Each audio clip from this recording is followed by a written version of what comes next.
From Guantanamo Bay to Christmas Island to prisons and detention centres everywhere. Every Monday at 4 p.m. on your community radio 3CR. We are still fired up and we're still talking about revolution. Hello and welcome to the Doing Time Show. This is 3CR Community Radio, 855 AM on the dial, streaming live on www.3cr.org.au. And yeah, this is Marisa running solo on the Doing Time Show today, and there's quite a few things happening, and I'll just give you a little bit of a rundown. First off, we're going to be speaking with Ken Canning from Isja, Sydney, who's a wonderful activist, and we're going to be speaking with him about some very, very disturbing goings on, and there have been a number of protests about this. We're going to be speaking with him about some comments that were made by a minister about Aboriginal children, and so we're being adopted by white families to prevent rape and sexual abuse. And I want to just warn listeners that if you're not happy listening to this content, although I can't imagine why you wouldn't be happy listening to this content, that it is confrontational, and if people aren't happy with it, rather than complain, turn your radios off and go and have a cup of tea. Otherwise, do tune in because you might learn something educational.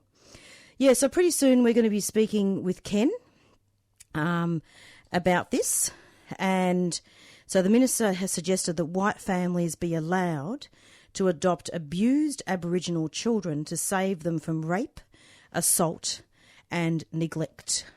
So yeah, we'll just cross over to him in just a second. Hello, Ken. Welcome to the program. Hello, Marisa. How are you? Good? Yeah, good, thanks. Yeah. Did you hear the intro? Yes, that was good, thanks. Yeah, it was very accurate to what's going on, you know. So, could you tell us, because, I mean, a lot of listeners aren't aware, could you just tell us what it is and how can we put this in context? Because I think there's been a lot of misinterpretations and, yeah. Well, there's been a lot of rubbish. I mean, the minister in question, and listeners have to forgive me, but all these white ministers look alike to me, so I get them confused. And he's that insignificant, I can't remember his name. So that may seem a bit racist, but that's how it is. So the minister in question has come out and said virtually, you know, there should be another silent generation. They should have Aboriginal kids put into white homes. The Sunrise program went along with that, straight along with that, without questioning it, and without even trying to validate anything that was said, whether it was true or not. He was talking about abused children. Can you still hear? Because my phone's a bit funny. Yeah, I can hear. Oh, yeah. Sorry. Yeah, good. Yeah, it goes a bit funny. So, but that's okay. Yeah, he didn't even bother. They don't even bother checking facts. Now, after the Northern Territory intervention, fact one, the Australian Medical Association did examinations not only in Northern Territory but all over Australia. They came across with the more accurate figures that there's more child abuse happening within non-Aboriginal families than there are in Aboriginal families. That's come from the Australian Medical Association, right? Let's get a good handle on this. We've just had a Royal Commission into the abuse of white kids. That systematic abuse that went on till today of white kids in institutions, in all institutions. It just wasn't the Catholic Church; it was across the spectrum. In all institutions, abused, some of them in foster care, abused. Yet, at one time did the Sunrise program run a show and say, maybe we should have put these kids in with Asian homes because we don't hear of abuse in Asian families? Did we take white kids and give them to Asian? No, they didn't say that. No. Now, the minister made this erroneous statement that as it is now, Aboriginal kids who are at risk are kept with Aboriginal families. Rubbish. We had an agreement with the old docs, and now called facts. They change their name every few years to avoid the bad name they build up. We had an agreement that children taken would be found a suitable home within the community, within the Aboriginal community, and there are plenty of them. We can't get carried away with this of course. Sunrise KKK mentality.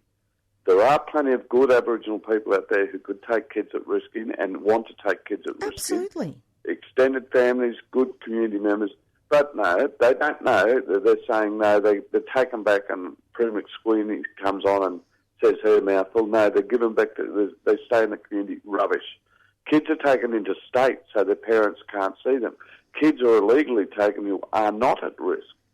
And Correct. They're taken away where their parents cannot have any contact with them whatsoever. And no one on that panel was Aboriginal. No one on that panel. All these people on there were, white people who have little or no factual information about Aboriginal affairs. The minister himself is an absolute dill. He knows nothing about what's happening within docs, facts, or whatever they want to call it, and Aboriginal communities and kids at risk. He knows nothing. Who is the minister? Was it Mr. Gillespie? Oh, look, as I said, all these white people look alike to me, so I get them confused. I think it was David Gillespie. Well, yes, that was him. Yeah, he's the same name as an old cricket player. So Gillespie, he needs to be bowled right out because here we have a minister of the Crown who cannot even tell the truth on national television.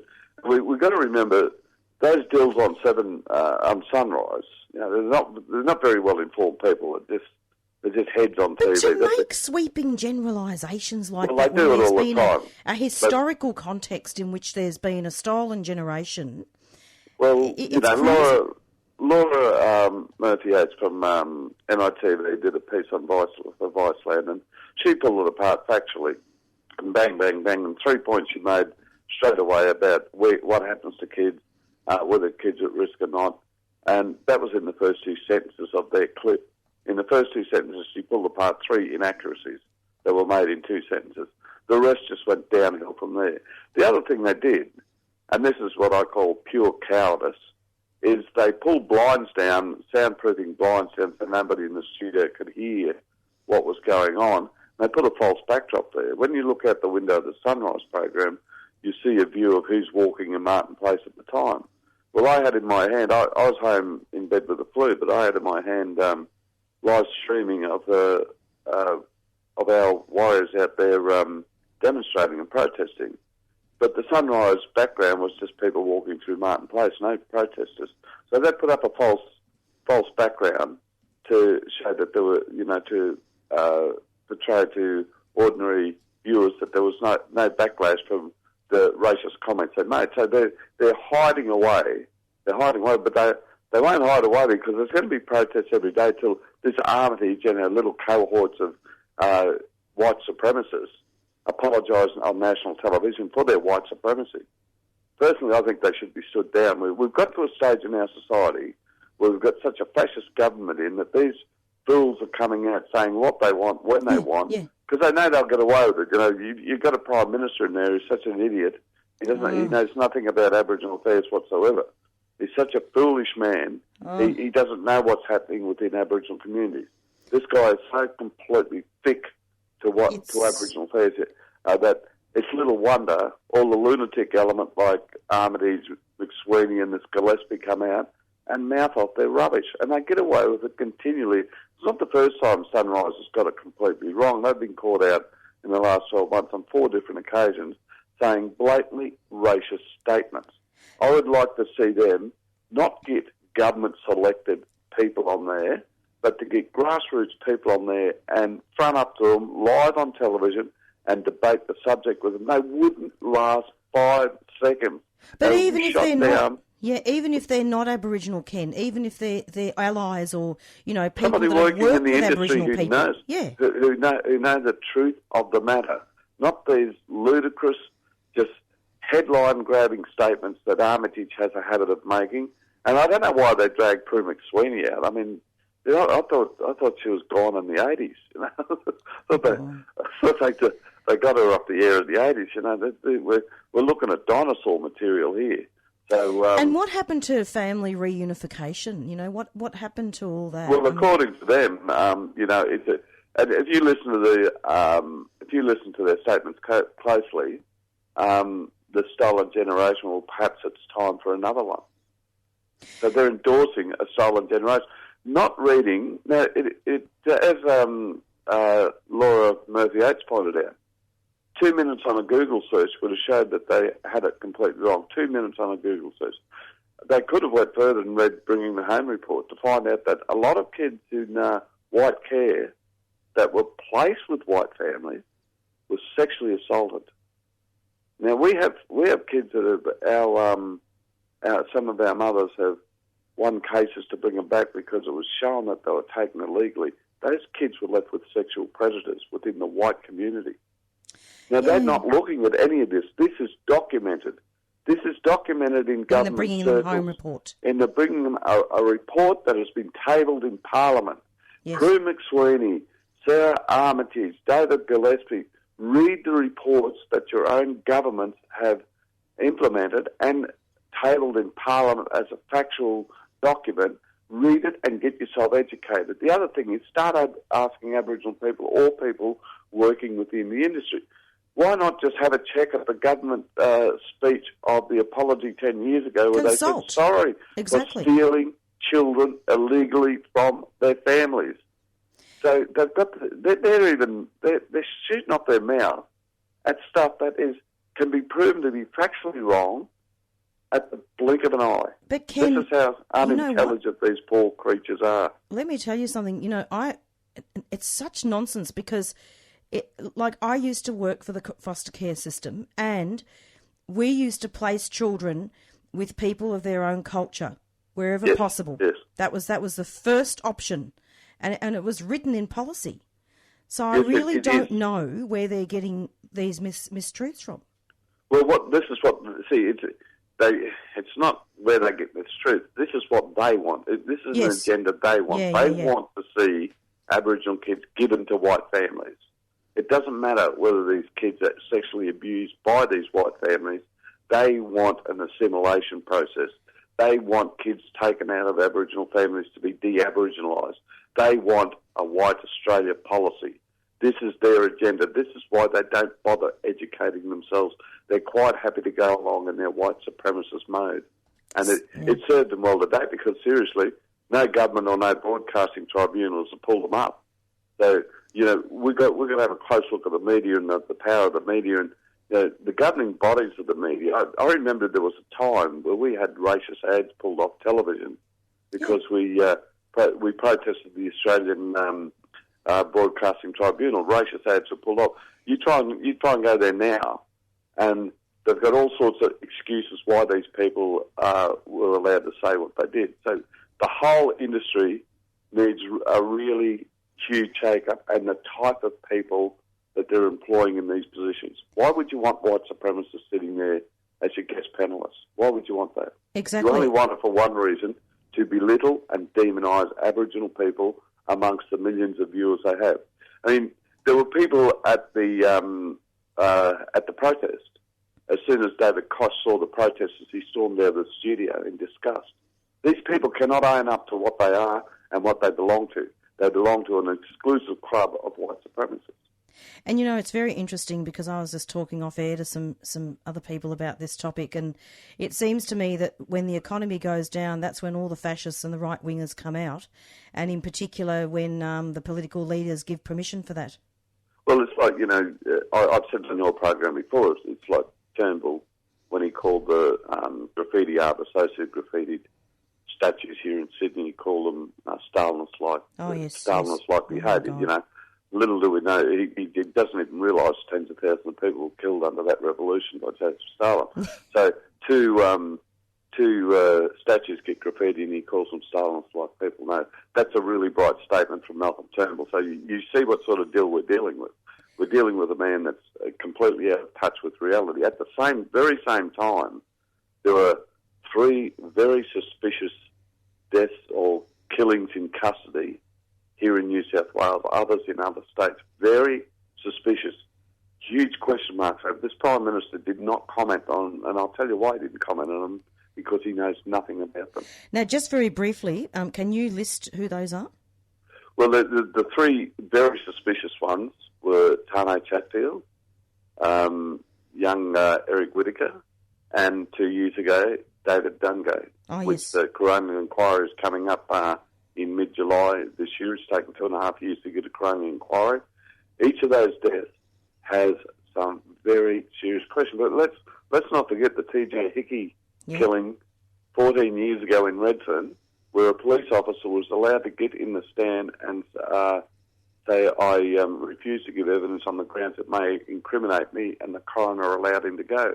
Where 6 witnesses who were sitting around at the time where TJ was impaled on the fence by the police were not allowed to give evidence, where the bike he was riding disappeared until after the coroner inquiry.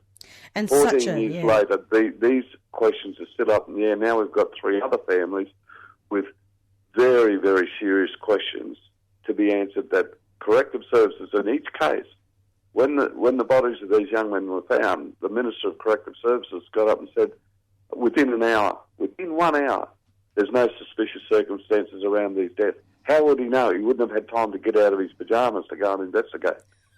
How would he know? Yeah, look, it's pretty crazy. And over that 14 years with TJ Hickey, you know, Ken, I'm sure you look at realised... the torture that his family's going through. And the way the Hickeys have been persecuted. I mean, the Doing Time show came and covered the trial of when the Hickeys were persecuted and police were lying on the stand. Do you remember that? They do it again. It goes back over 30 years ago with Eddie Murray. The whole family copped it.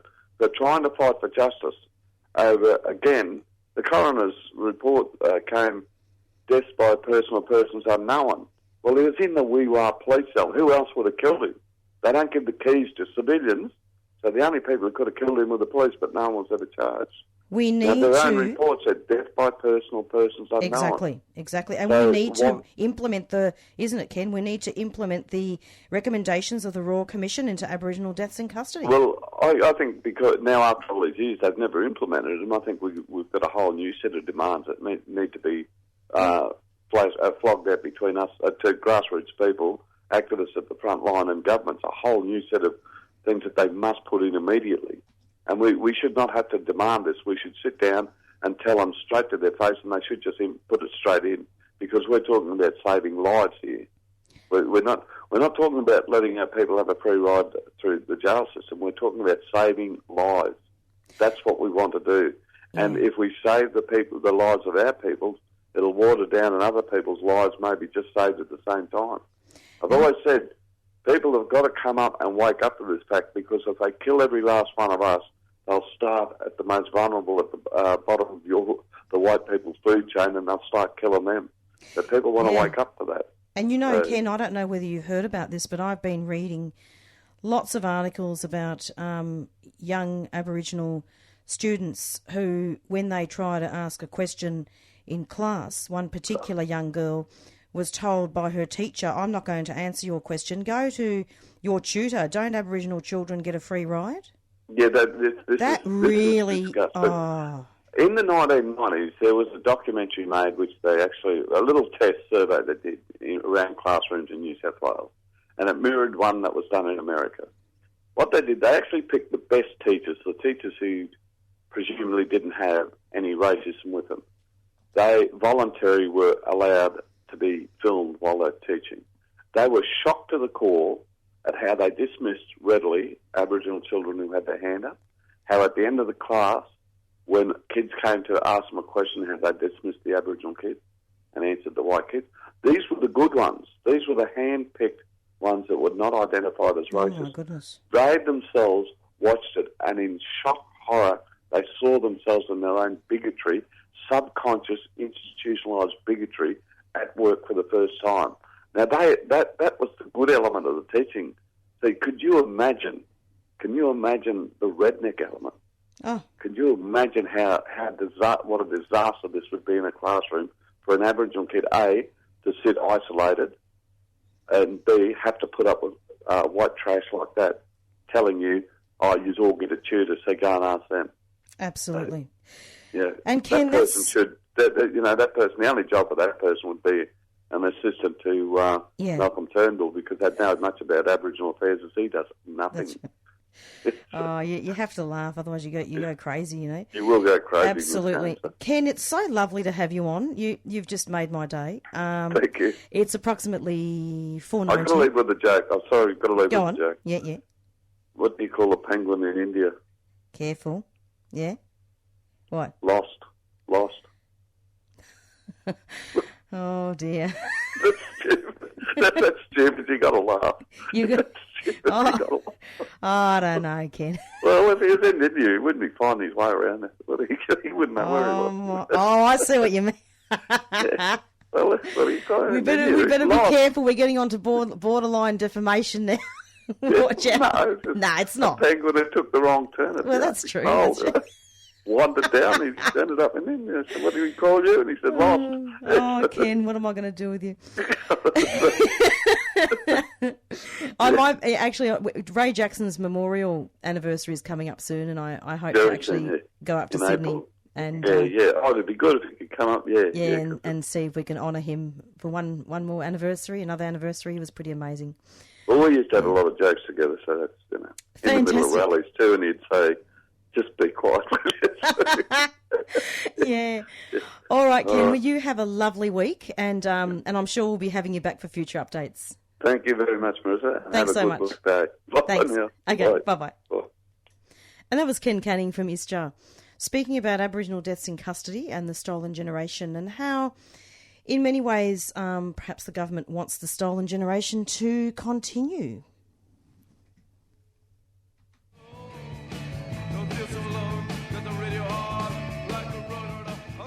Why do you reckon people should subscribe to 3CR? Because I think we have more awesome music shows than anywhere else. And they're niche, and they're interesting, and they're adventurous.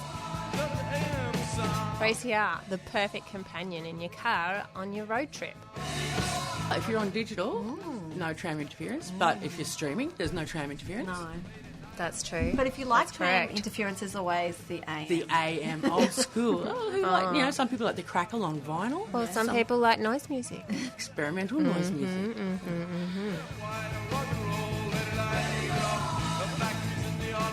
To subscribe to 3CR, unwaged is $35. Yes. Waged, 75. and solidarity, $150. $150. That's pretty reasonable to help keep 3CR on air. Call 3CR 9419 8377 and Subscribe today. Subscribe now.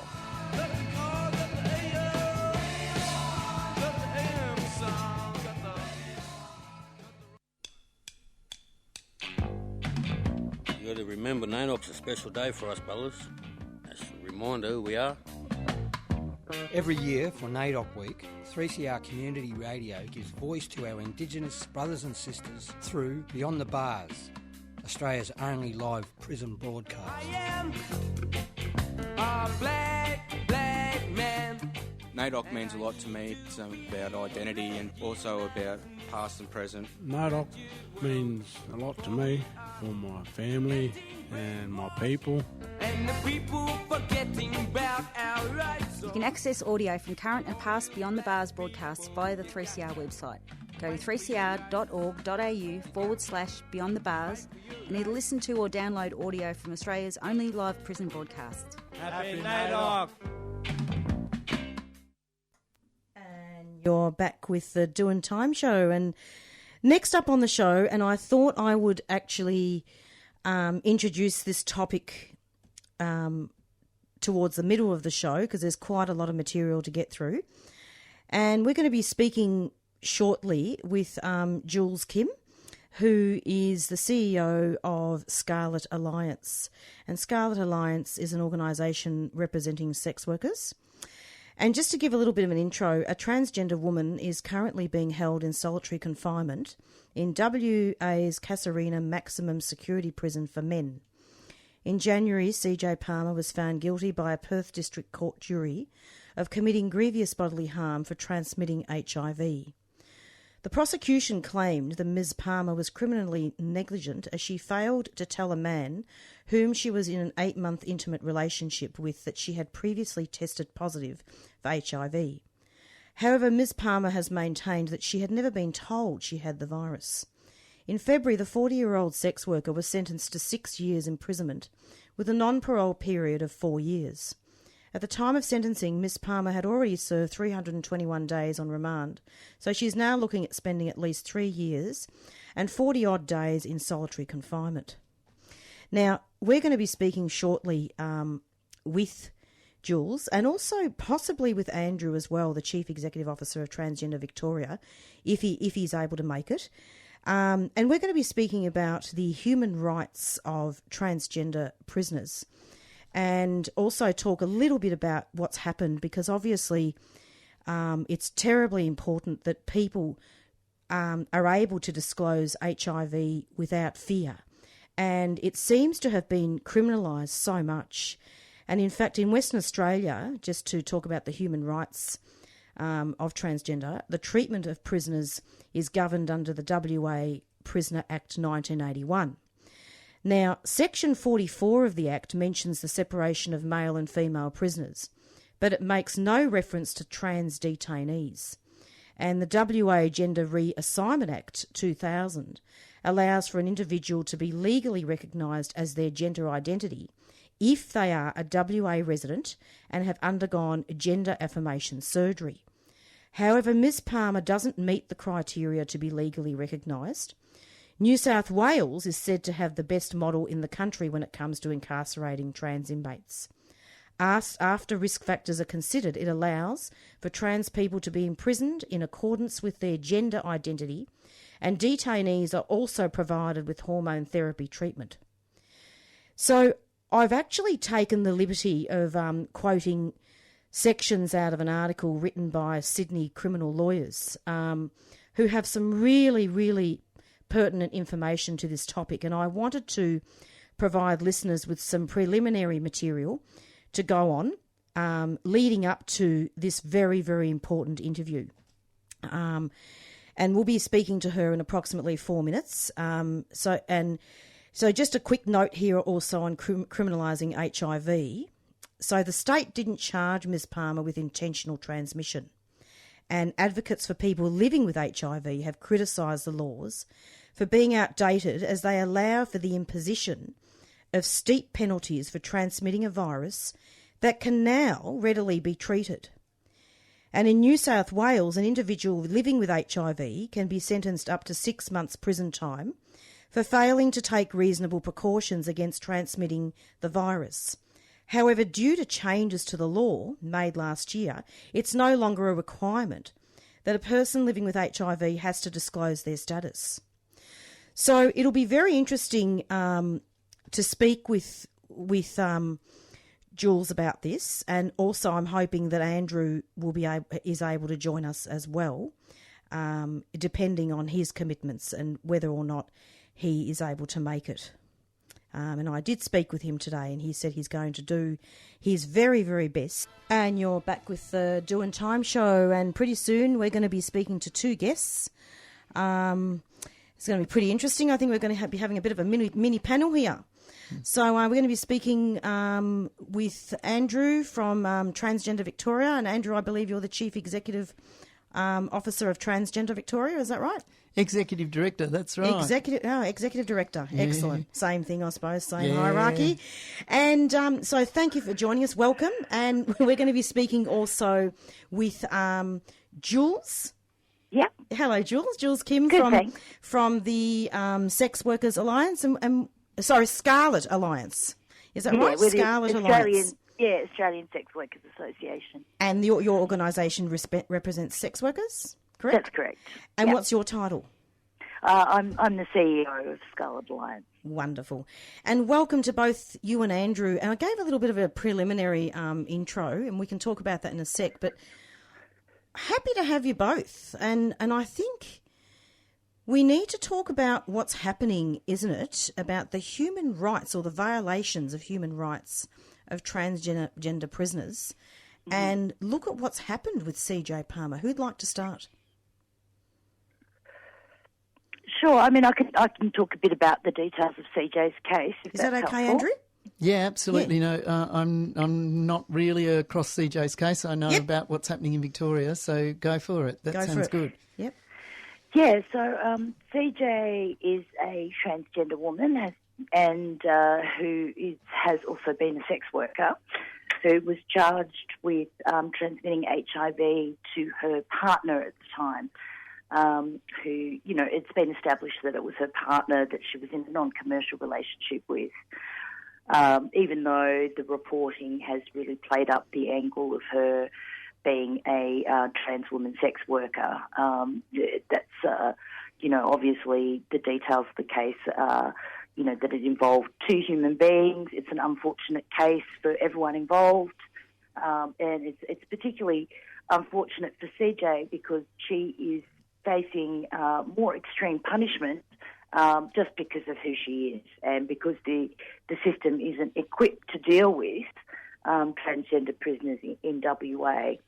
So it's not only does she have to face a custodial sentence for something that I think that many of us would argue doesn't really belong in the criminal justice system. It was borne out in the case in the trial that there was no intent in the transmission of HIV.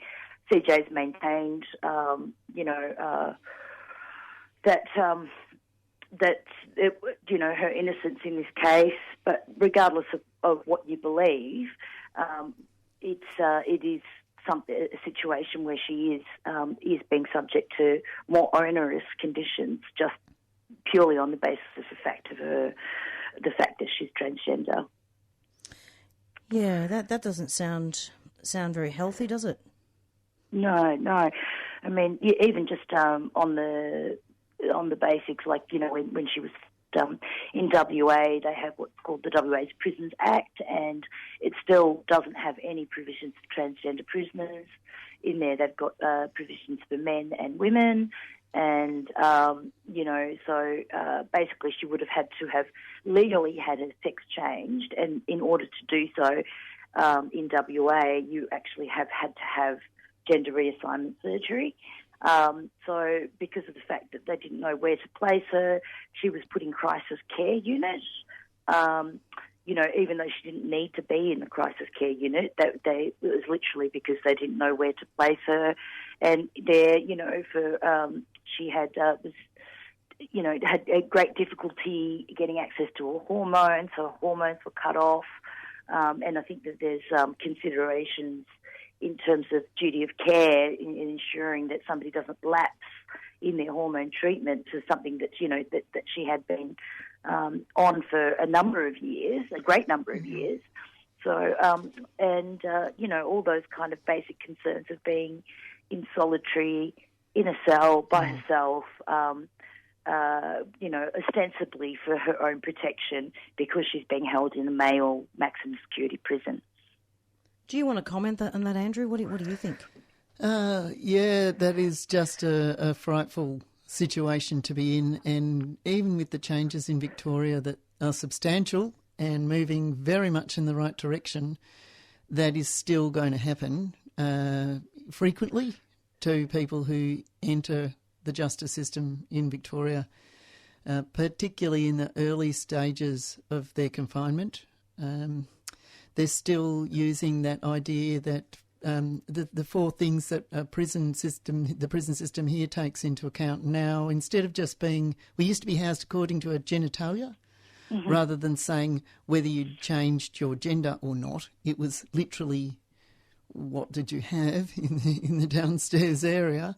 And that was how you were housed in the system here. But recently there have been changes, and there is now Commissioner's requirements of how to treat trans and gender diverse people as well as intersex people. Can you elaborate on that? Yeah, there's a whole new document that is the Commissioner's requirements for this, and it means that if a person identifies themselves as trans or gender diverse or intersex at that point of coming into the prison system, then they have two things happen. You have to have a medical officer have a look, have a talk to you, an appointment, and at that point you'd be able to say what hormones you're on, who your doctor had been, how when you got prescribed them, whether you're diagnosed or not, so that if you can verify those things, if you haven't been getting these things on the black market, so to speak, then you can actually get them quicker in the system, because if they can verify that it's gone through, that it is a legitimate medication you were on,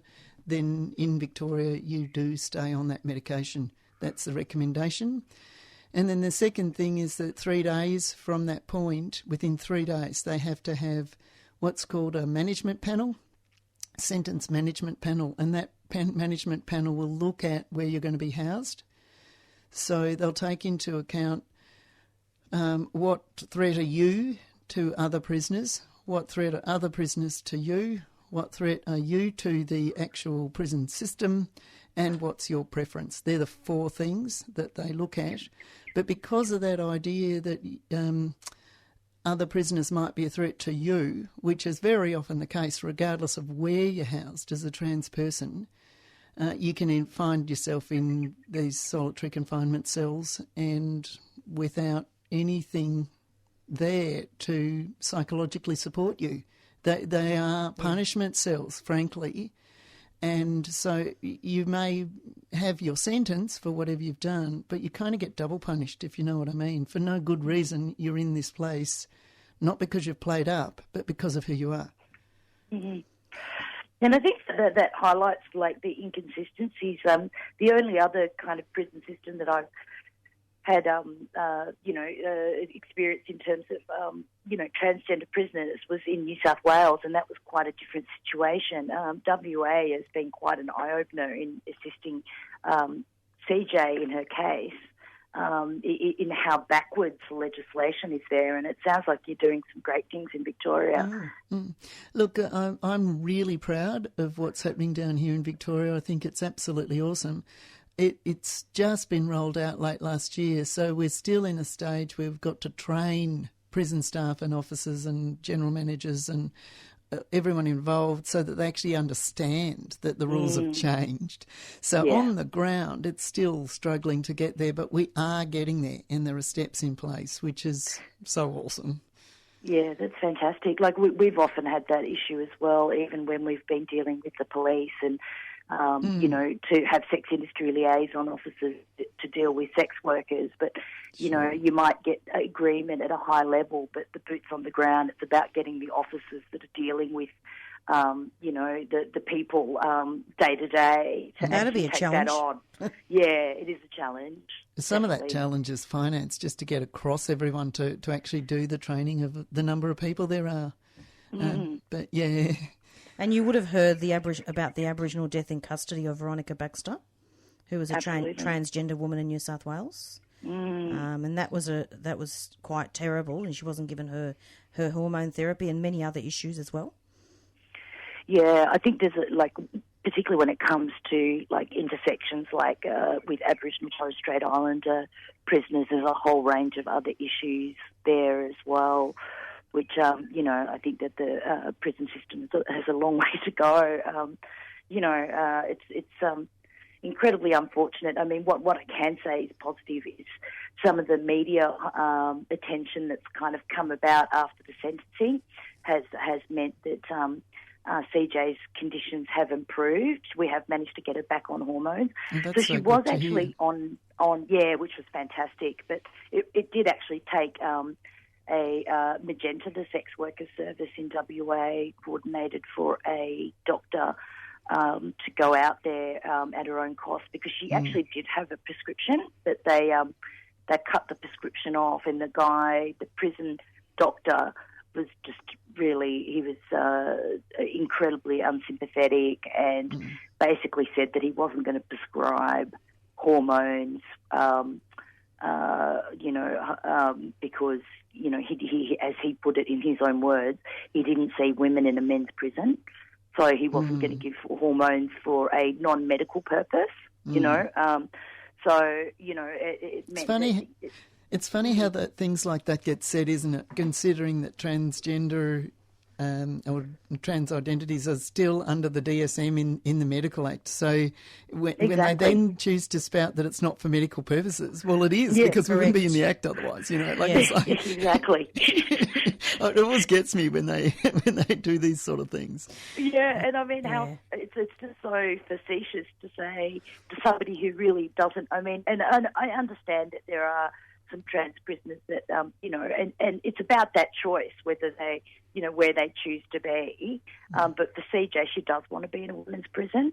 And it's incredibly facetious to say to somebody who doesn't want to be in a man's prison, I don't deal with women's issues in a men's prison, So, I mean, understandably, CJ was incredibly upset at that. But it was great that the media coverage and around the sentencing, and also some advocacy from her lawyer, meant that a doctor at her own cost went out to the prison and got her back on the hormones. So that was significant. And now she's also been moved to the special handling unit, which is special slightly handling? better. It sounds like dog training or something. Can I just say also, like, I wanted to look. This is something that brace yourselves, both of you, because this is something that does need to be said, I believe. Okay, let's just say that there's a scenario, okay, where they say, all right, we'll put someone in a female, the transgender person in a female prison, right, which it should happen. And then, do you think what would happen if other prisoners didn't want them? How would you do that? Because there are idiots out there, people that are not idiots, but people that are homophobic and transphobic. Like, how would you deal with that, and how would you balance out that safety? I think listeners need to know those things. I think be educated. What Andrew spoke about before, about that sort of the 4 tiers of assessment, like looking at, what risk they pose to other prisoners, what risk other prisoners pose to them. So if there's those kind of objective measures in place, I think that would, help. But obviously, I mean, it's not even, in CJ's case, it was also like there's really a lot of stigma around HIV as well. And initially, in the first prison that she was on, a prisoner asked her for a cigarette, and she shared a cigarette, and she was told that she wasn't allowed to share cigarettes because she was HIV positive. As we all know, you can't transmit HIV from cigarettes. That's despicable. Yeah, but I mean, so I do think that a lot of that comes to awareness raising, which organisation like Transgender Victoria are doing great job in doing. But yeah, I think there needs to be more of that, where there is that kind of education, awareness raising in the prison system, particularly around issues like HIV and for diversity of prisoners as well. The fact of the matter is that the prison population is as reflective of society and society's opinions about us as the general population is. Exactly. So when you enter prison, you are coexisting in a very confined space with people that may not like you and accept you. And that is the case whether you go to the men's prison or the women's prison. And we've found in Victoria so far, we've had trans women in the women's prison and in the men's system, and we've had trans men in the women's prisons and in the men's. So we've had the situation so far of it all ways round.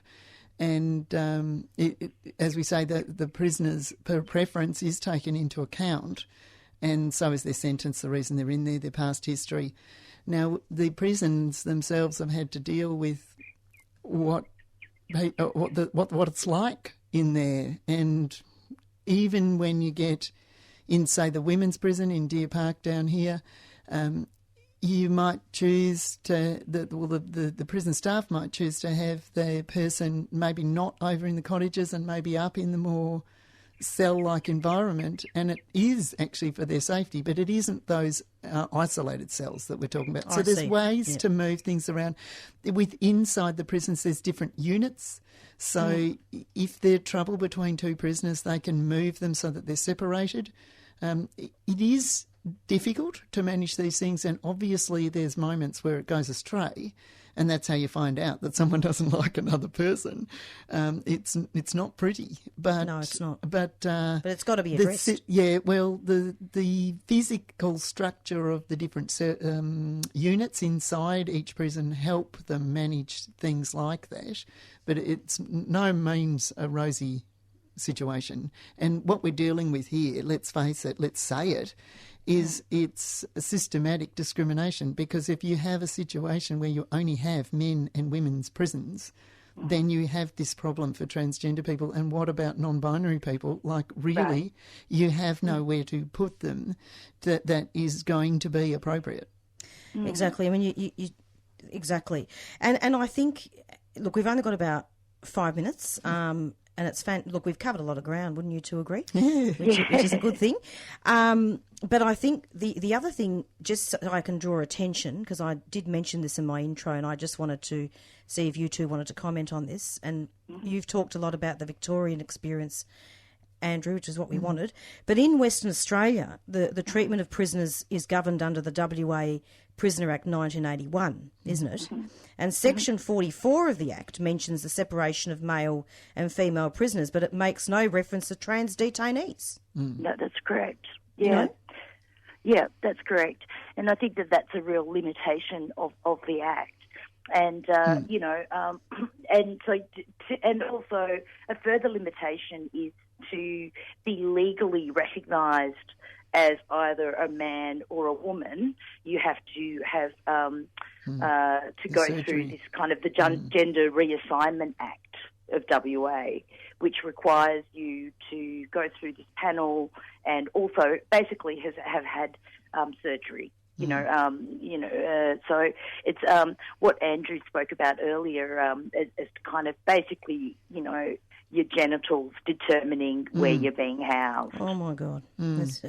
Yeah. It's, if you really want to get down to the nitty-gritty of Western Australia as well as Victoria, this has not been updated in Victoria, for a person to change their gender on their birth certificate, and that's what we're talking about here, it's sterilisation. That's what it amounts to.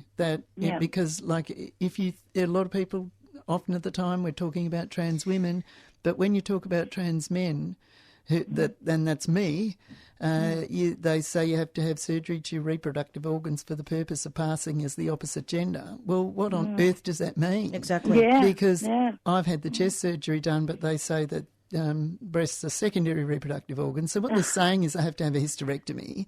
But they're not saying I have to have an addictomy, which is add a dick to me. Ha, ha, ha, Let's just cut everybody up. They don't actually mean that. They mean if I have a full hysterectomy, that then I can change my gender. So does that mean every woman who has is now a man? Like, this is just ridiculous. It's the wording of the Act doesn't work, for starters. It all comes back to the medical model, doesn't it, and about looking at, how we can actually break down that medical model, Do you know what was really interesting was looking at the New Zealand model. I mean, I was just recently in New Zealand, and in order to kind of change your gender on your birth certificate, it basically requires a statutory declaration. Yeah, it's a pretty straightforward process.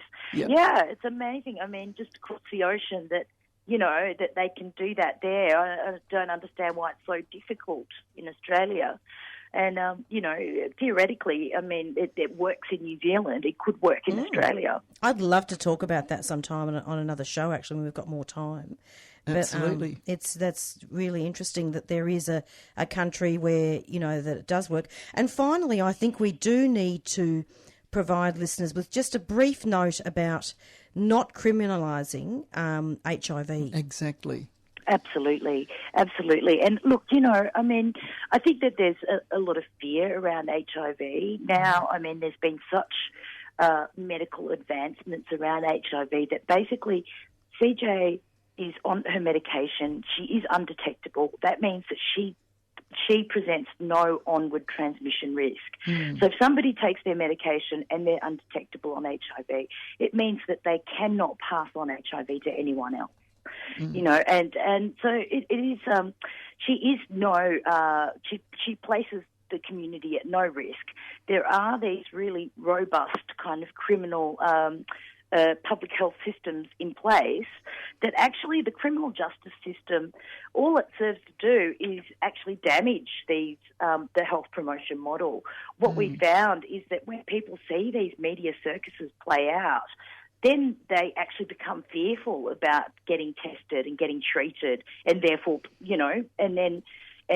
therefore no longer being at risk of onward transmission because of fear that if they are found to be HIV positive, then they will be put in jail and have their faces plastered all over the media and demonised. And, I think that there is, we have a very successful model of a public health model of managing HIV within the health system, and it really just does not belong in the criminal justice system. It's a complete waste of money. It's a complete waste of money. It's a complete waste of time. Just from that point of view, it's ridiculous even from that point of view. Even if you don't look at the human rights impact of it, it is. It just is a complete waste of money. Absolutely. It's crazy. And you can live a full life. Absolutely, you can. With HIV. Yeah. Absolutely. Medications have come an exceptionally long way, and it's a matter of the stigma and the knowledge of people to realise that has happened, to destigmatise it, to get it into the same zone as any other sort of medical condition that you now have to manage, and manage is what you do. You do manage very well. I would have been very interested to hear, to see what would have happened if CJ Palmer hadn't been transgender or a sex worker. Indeed. Look, and I think that's the really difficult part as well. There are suppression orders around the complainant, so I can't go into detail about that. But at the same time, it was compared to, his social acceptability, her as a transgender sex worker who was an open injecting drug user. She's a woman of colour. Yeah. All those things, I think, played into the way the jury perceived her. And it was a real eye-opener for me because I've been working in the health sector for a really long time.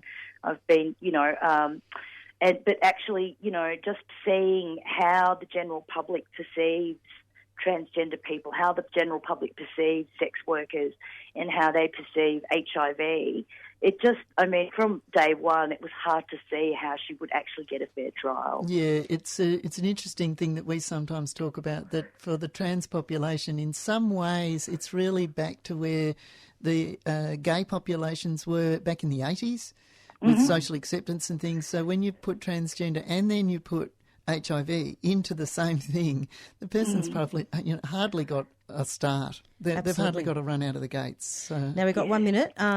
Websites for Scarlet Alliance and also Transgender Victoria in case people need help. Yeah, absolutely. Look, so Scarlet Alliance is it's at Scarlet Alliance, all one word, one T, .org.au. But also I'd encourage people to go on to Chuffed, which is CJ's. We've basically got a campaign there, but also if you don't have any money to donate, there's also her address details so that you can write to her. She's really appreciating receiving the letters, especially because she is so isolated. So if you just type in CJ and Chuffed, it will comes up number one on the Google search. Beautiful. And Andrew? Transgendervictoria.com. It's really easy. Transgendervictoria.com.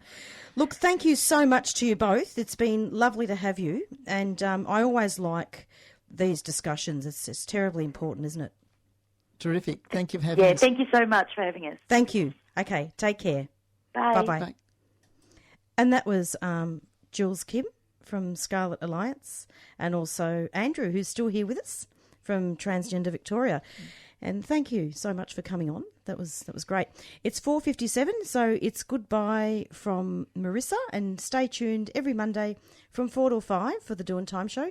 Do listen to the podcast. We're going to be podcasting this show and every show. And we're going to be going out pretty soon with our theme song, Black Fella, White Fella, from the Rumpy Band. And Beyond Zero is up next. Bye.